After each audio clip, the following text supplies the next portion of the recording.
Bien, bonjour à tous, on est le mardi 13 juillet 2021. Je ne je ne demanderai pas aujourd'hui exactement comment vous allez. Jupiter s'est exprimé hier soir et il a exprimé la sentence pour nous tous.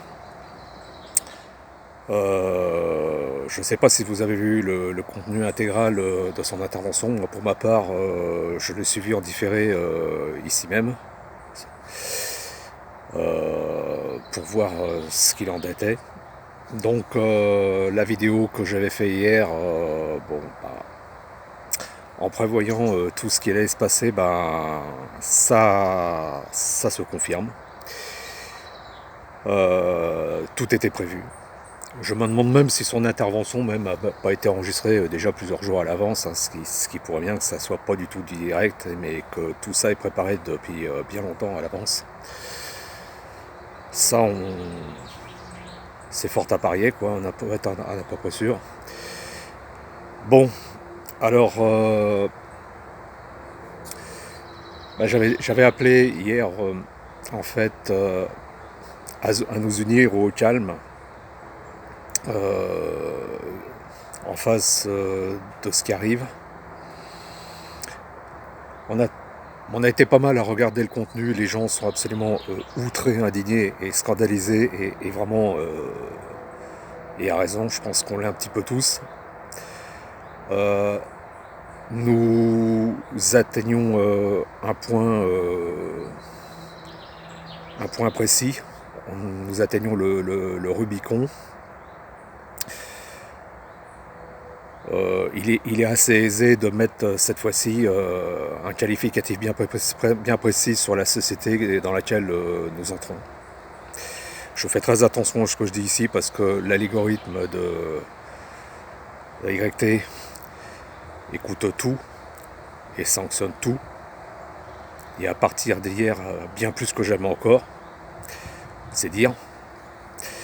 Nous allons être évidemment surveillés à la loupe, mais ça on l'était déjà, mais là ça va prendre, je pense, ça va prendre encore une autre ampleur, une autre dimension. Alors pourquoi cette vidéo là après l'intervention, malgré que je vous le disais, hein, de toute façon, fallait s'y attendre.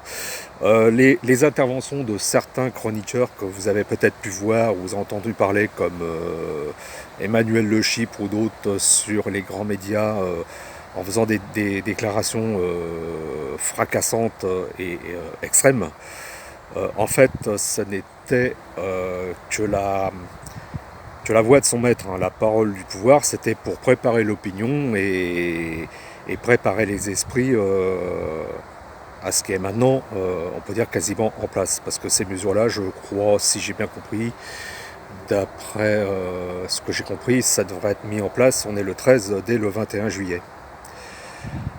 Alors par l'intermédiaire de cette vidéo, alors évidemment, gardons, comme je l'ai dit hier, toujours la tête froide et les pieds bien au sol.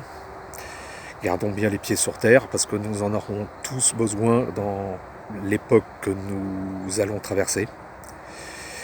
Euh, Qu'est-ce que je disais déjà? Oui, à propos des chroniqueurs, oui, c'est ça, ce sont des petits arlequins à clochettes qui agitent leurs clochettes, hein, qui sont un peu les bouffons du pouvoir et en fait les aboyeurs, hein, les chiens aboyants et les porte-voix du pouvoir, et qui annoncent déjà à l'avance ce qui nous est préparé. Bah, vous avez vu hier, hein, ça n'a pas loupé. Moi je le savais, hein, les gens, en fait, quand vous entendez quelqu'un sur les grands médias faire des déclarations tonitruantes comme ça a été fait avec le Chypre, euh, c'est c'est pour envoyer un message bien clair à la population, c'est pour préparer les têtes, quoi.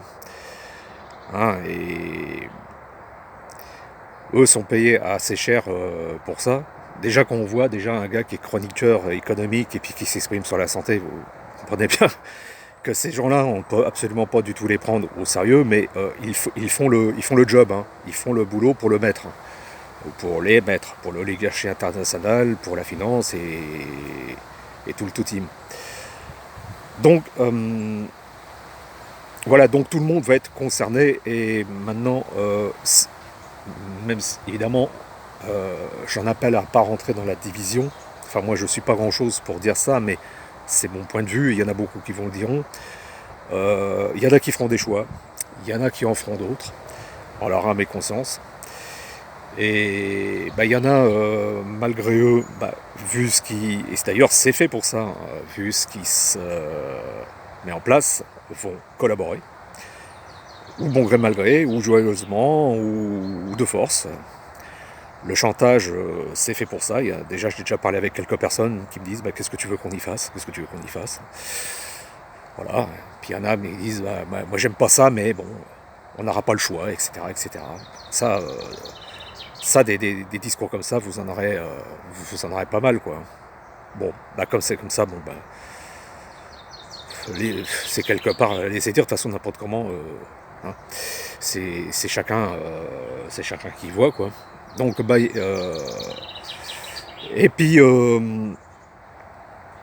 comme à une certaine époque, je vais pas vous faire un dessin,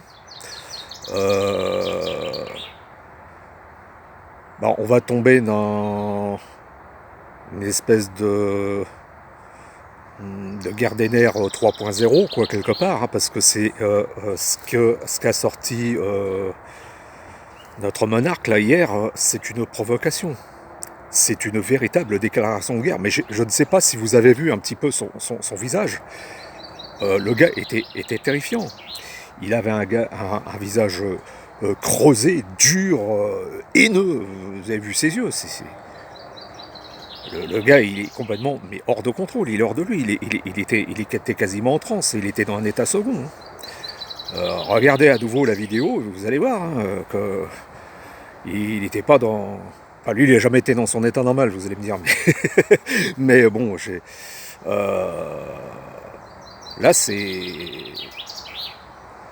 La phrase qu'il avait dit au printemps 2020, nous sommes en guerre, bon, il l'a pas répété cette fois-ci, mais là, c'est à la limite, c'était même pire, quoi.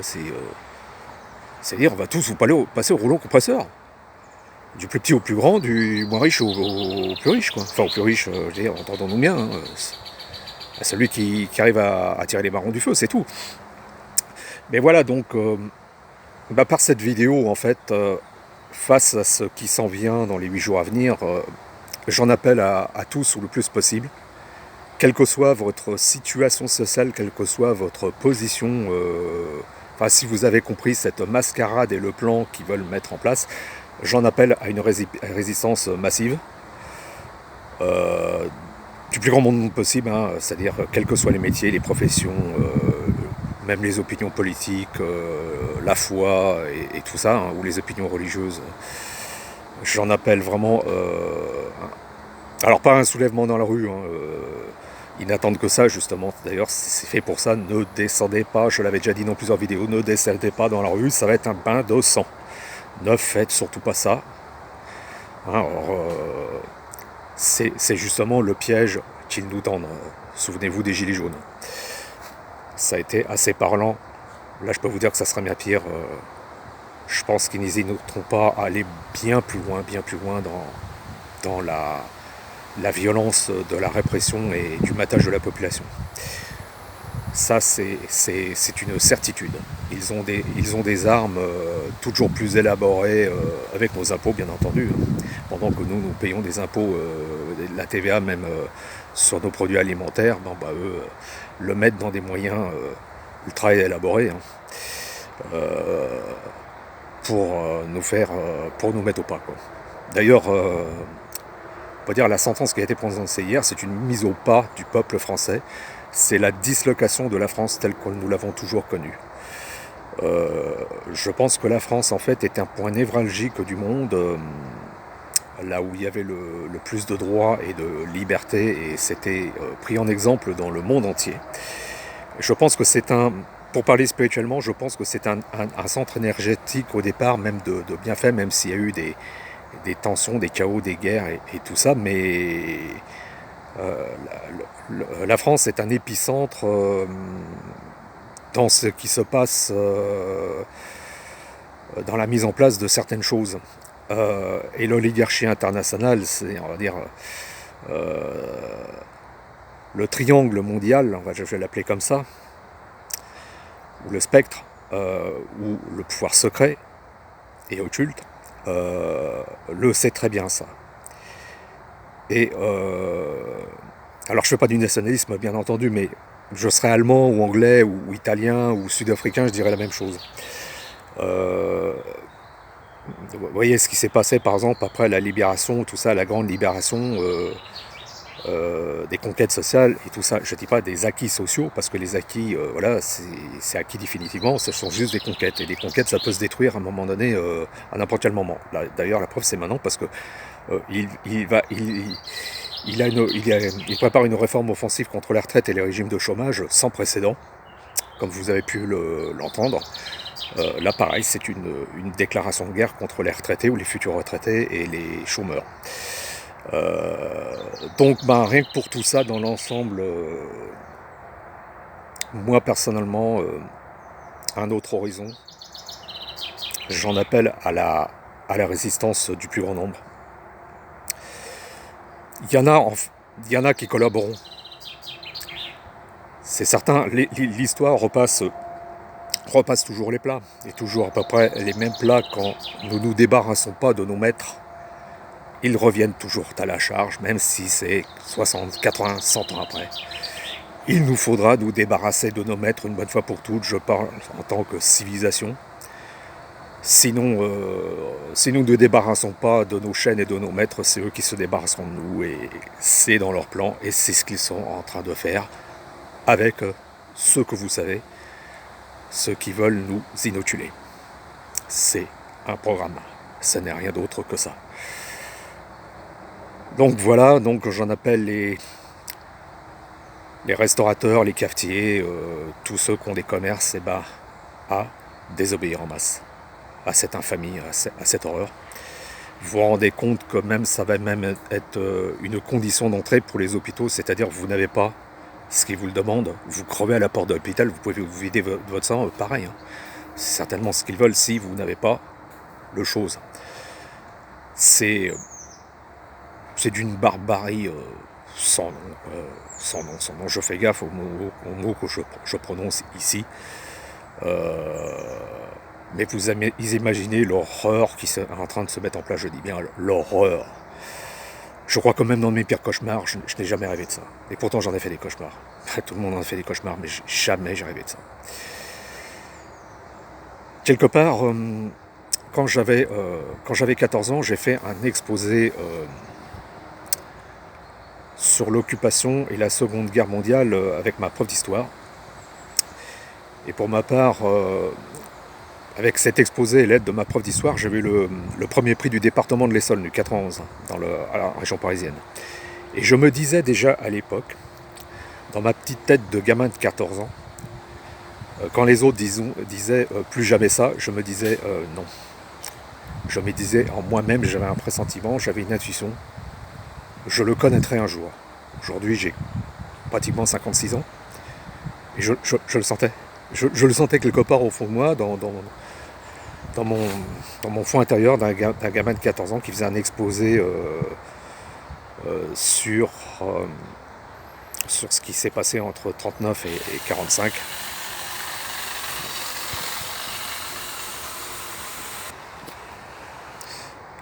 Ouais, comme je disais, j'étais obligé de m'éloigner parce qu'il y avait un taillet qui était en train de fonctionner là. Ça faisait du bruit, donc je me suis un petit peu éloigné là. Je suis dans la nature évidemment. Comme je disais, quand j'avais 14 ans, j'ai fait un exposé sur la Seconde Guerre mondiale. J'avais eu le premier prix de l'Essonne, pas tout seul évidemment. Ça m'a pris 1 ou 2 mois pour faire ce dossier-là, cet exposé-là. Donc j'ai eu des bouquins récompensés par, je sais pas, le département de l'Essonne, je ne me rappelle plus. Puis de toute façon, ça n'a pas grande importance parce que de toute manière, quelque part, je disais, pendant que les gens me disaient plus jamais ça, tout ça, c'est des conneries. Et je le sentais. Et je sentais que dans mon existence, dans ma vie, il y avait des grandes chances que ça revienne. Et voilà, c'est là. C'est là, comme on dit, la bête de l'événement est à nos portes. Elle est là, elle n'est pas arrivée, elle n'arrive pas, elle est arrivée. C'est une déclaration off de notre cher Jupiter. Donc, voilà, j'ai brillance dans tel, je me vois à peine. Voilà. Donc, eh ben, nos aînés nous regardent de là-haut, c'est-à-dire ceux qui se sont battus à cette époque sombre. Et en tant que Français, ou qu'on soit Français ou autre chose, parce que dans d'autres pays c'est déjà le cas, Australie, certains pays, je pense à l'île Maurice, hein, où j'ai une amie là-bas, voilà. Et ben, il se passe la même chose. Le Canada, c'est pareil, hein, tout un tas d'autres pays que je connais pas, qui sont déjà bien avancés sur la chose. Et aujourd'hui, bah, c'est chez nous et il va falloir se relever les manches. Alors toujours évidemment sans violence, sans brutalité et tout ça, mais avec beaucoup de foi et beaucoup de détermination et beaucoup de cœur surtout. Il compte sur notre découragement, notre désespoir et notre résignation. Il ne compte que là-dessus. Alors avec certains ça va marcher, puis bah, j'en appelle à tous ceux qui ont décidé de dire tout simplement non, et un grand non, et ben de désobéir et de s'engager, je veux dire, de faire les choses pour que la situation en fait s'inverse. On n'a pas besoin d'être une majorité au départ. 30-40% suffirait au départ, je crois. Hein. De toute façon, les changements sont toujours venus au départ d'un petit nombre. Mais après, ça peut donner des idées à d'autres. Et puis voilà, hein, le truc est engagé. Et là, il commencerait, s'il voit que ça ne marche pas et s'il voit que le nombre grandit, je pense qu'il commencerait à faire caca culotte quand même. Hein. Il reculerait pas à pas. Enfin, les choses en fait se sont toujours passées comme ça dans l'histoire. Donc il n'y a pas de raison que ça ne recommence pas, rien n'est inéluctable. Et là, si nous laissons faire, si nous laissons passer, c'est un autre monde qui va s'imposer à nous, leur monde, c'est-à-dire le monde qu'ils ont toujours voulu. Un monde de contrôle et de surveillance et d'esclavage complet, à 100%. Ça en définit notre humanité.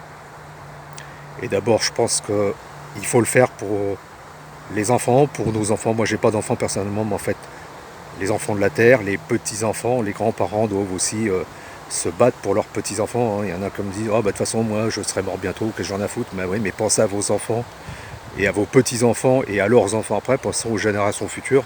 Vous allez quand même pas leur laisser un monde absolument épouvantable où il y a une poignée de milliardaires qui dirigent tout ça, qui piquent toutes les ressources et qui auront fait le grand ménage au niveau humain et qui prendront le monde pour eux tout seuls. Est-ce que c'est de ça que vous voulez? Moi, non. Alors voilà. Donc, encore une fois, j'en appelle résistance, résistance, résister, résister, résister, chers amis. Et les vôtres autour de vous, quoi. Faut leur parler, et s'ils sont sensibles, il faut leur parler, et si vous envoyez chier avec ça, bah vous laissez tomber, vous passez à quelqu'un d'autre. Hein, jusqu'à temps que... Certains ouvriront les yeux, et certains jamais. Voilà, c'est... On peut pas y faire grand-chose, on va pas leur cogner la tête contre le mur jusqu'à temps qu'ils comprennent, hein, on va pas les trépaner. Hein. Ah non.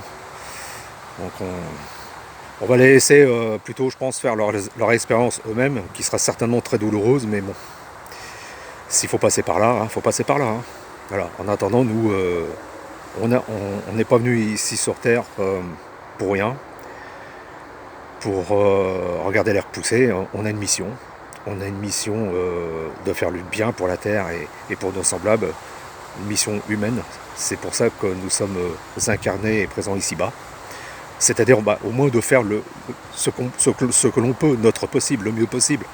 Le mieux possible pour faire... quelque chose de sympa. Parce qu'une fois remonté là-haut dans l'au-delà, on sera tous face à notre conscience. Qu'avons-nous fait? Qu'avons-nous fait quand les choses se passaient mal? Même si on fait très très peu comme ça, enfin si on fait très très peu, qu'on a l'impression de faire très très peu en apparence, nous faisons tous même quelque chose. Et puis quelque part on est des petites fourmis, en assemblant, en mettant en commun nos efforts, nos idées, nos envies, on y arrivera. On y arrivera, c'est clair. Les autres en face nous traitent comme des insectes, mais pour nous écraser. Mais nous devons être un peu les petites fourmis qui soulèvent un tronc d'arbre, quoi. Et quelque part, c'est un petit peu ça. Moi, j'exagère un petit peu. Il paraît que les fourmis soulèvent, je sais pas combien de fois leur poids. On n'est pas des insectes à écraser. Mais par contre, on est des âmes, des humains, pour s'assembler et faire quelque chose de chouette, quoi. Et là, ça va être le moment de le montrer et de le prouver, quoi. Qu'on a quelque chose dans la tête, dans le cœur et dans le ventre. Voilà, bah c'est à peu près tout ce que je voulais dire pour l'instant. Alors là, je sais pas encore si la vidéo va passer vu ce que je dis, hein. À tous les coups, ça va passer à la bougnette encore, avec un joli strike à la clé ou peut-être la suppression de ma chaîne, hein. Je m'y attends d'un moment à l'autre. D'un moment à l'autre, hein, c'est comme ça, hein, voilà. Sur ces belles paroles, ben moi j'ai profité un petit peu de la nature, hein. Je vais vous laisser. Si j'ai quelque chose à vous redire de nouveau, ben, je remettrai la caméra en route. Un autre horizon pour un autre monde, une autre civilisation, pour un autre état de conscience. Tenez bon, résistez, soyez fiers et debout. Je vous embrasse tous. Et puis à bientôt. Allez, salut!